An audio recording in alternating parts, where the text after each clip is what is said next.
নমস্কার বন্ধুরা, Swapna kitchen family ব্লগে তোমাদের সবাইকে স্বাগত জানাই। তোমরা কেমন আছো? আশা করি তোমরা ভালো আছো। আমিও খুব ভালো আছি। একদম সকাল থেকে ব্লগটা শুরু করলাম। অন্য দিনে বেলা হয়ে যায়, আজকে খুবই সকাল থেকে ব্লগ শুরু করেছি। আর সকালে আমাদের চা খাওয়া হয়ে গেছে। আজকে খুব সকাল করে মিঠাইয়ের স্কুলের ছুটি।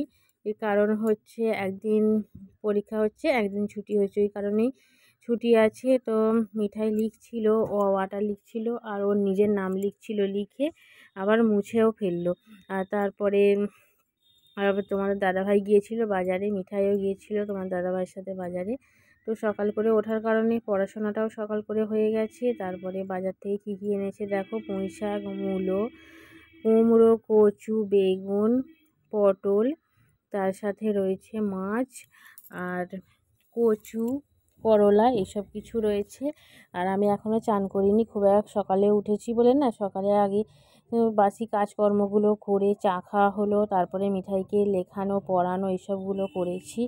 আর তারপরে সবজি যা যা এনেছিল সেগুলো আলাদা আলাদা করে রাখা, ঢালা, এইসব কিছুই কাজ করছিলাম। এখন চলে এসেছি বাগানে। মিঠাইকে একটু মাটি খুঁড়ে দিয়েছি, ও বসে বসে মাটিগুলো খেলামের মধ্যে ওই যে পুড়ছে।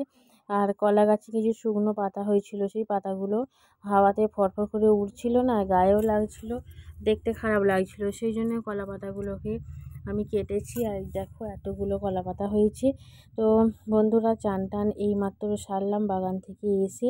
আর এখন আমি বসে গেছি সবজি কাটতে। তো তোমরা বুঝতেই পেরেছো, আজকে একদম টাটকা সতেজ পুঁই শাক নিয়ে এসেছিলো, সেই পুঁই শাকটাকে কাটলাম, কেটে আজকে বেশ অনেক কিছুই রান্না করব। মনের মতো বাজার থাকলে না, যেরকম সবজি কাটতে বসেও ভালো লাগে যে কোনটা ছেড়ে কোনটা কাটবো, কী রান্না করব।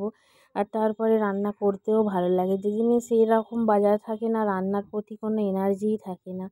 তো যাই হোক, এবার পাশে মিঠাই বসে আছে, ওর সাথে আমি কথা বলছিলাম, কথা বলতে বলতে সবজি কাটছি। তো বন্ধুরা, সবজি কাটা কমপ্লিট হয়ে গেছে, এইমাত্র ভাত বসালাম, ভাতটা হচ্ছে আমার। আর একবার করে আকাশ অন্ধকার করে আসছে, আর একবার করে রোদ্দুর হচ্ছে, কী আর করা যাবে।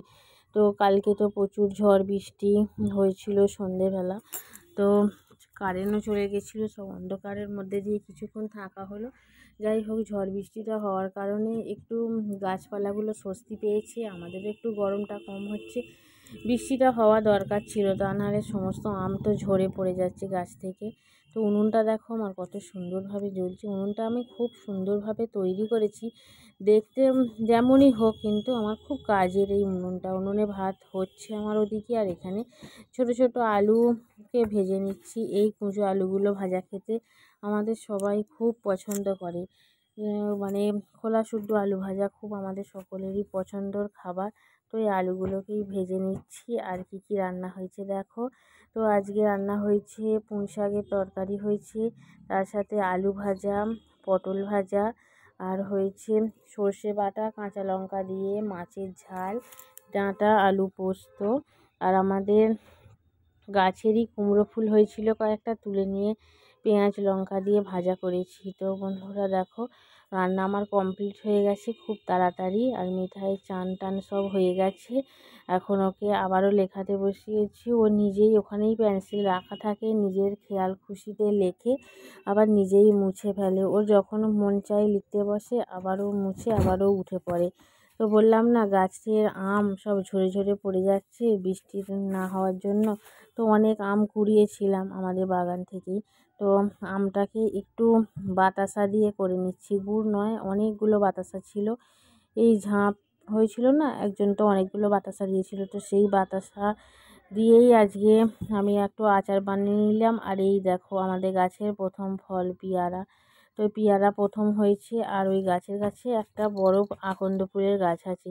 তো পেয়ারাটা যদিও এখনও পাকেনি, তো প্রথম ফল ভাবছি কেউ যদি তুলে নেয়, সেই কারণেই ফুলটা তুলতে এসে, আকন্দ ফুল তো রোজেরই সবাই তুলতে আসি, এবার রাস্তার ধারে পেয়ারা গাছটা, তো সেই কারণেই পেয়ারাগুলোকে পেরে নিতে হলো। এরপরে যখন হবে সেগুলো দেখবো যে কতটা বড় হচ্ছে, কারণ প্রথম ফল যদি কেউ তুলে নিয়ে চলে যায় না, মনটা খারাপ হয়ে যায়। এরপরে পাকাবার চেষ্টা করব যে কত বড় হয় সেটাও দেখা। এটা একদমই কচি, দেখলাম ভিতরে দানাগুলোও প্রচণ্ড শক্ত, আর একটু মানে প্রচুর শক্ত, বাইরের খোলাটাও শক্ত, ভিতরের দানাটাও শক্ত। আর আলু কেটে নিয়েছিলাম, কাঁচা লঙ্কা দিয়ে তরকারি হয়ে গেছে, আলুর তরকারি। আর একটু আদা দিয়ে লবণ দিয়ে একটু লাল চাও বানিয়েছি, আর তারপরে আটা মেখে নিলাম। এখানে রুটিও আমার হয়ে যাচ্ছে। তো বন্ধুরা, আজকের ব্লগটা তোমাদের কীরকম লাগলো অবশ্যই কমেন্ট করে জানিও। প্রথম থেকে শেষ পর্যন্ত দেখার জন্য অসংখ্য ধন্যবাদ।